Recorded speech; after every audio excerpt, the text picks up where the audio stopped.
তোমারে বানাইতে আমার লম্বা সময় লাগছে।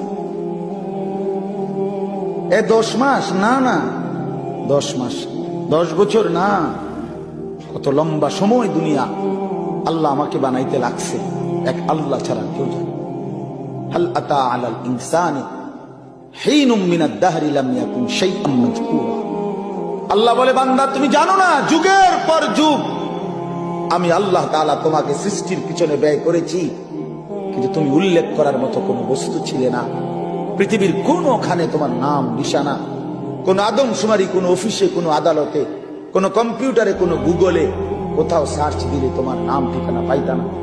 এমন লম্বা সময় আমি আল্লাহ তাআলা মানুষকে সৃষ্টি করেছি মাটি থেকে, আর সেই মাটিটা আমি কতদিন তোমার জন্য এই পৃথিবীতে, তোমার সৃষ্টির উপাদান যেই মাটিতে, সেটা কতদিন আমি জমিনে রাখছি এই কায়নাতের কেউ জানে না, আমি শুনেছি। কথা বলেন, আল্লাহ তাআলা আমাদেরকে প্রথম কিসের থেকে সৃষ্টি করছেন? তো সেই মাটিটা কোন দিন থেকে? রবিবার থেকে নাকি? তো তাইলে ভাবেন মাটিটা কতদিন থেকে, এই জমিনের এই যে মাটি, এটা যে কত বছর থেকে? 30 বছর।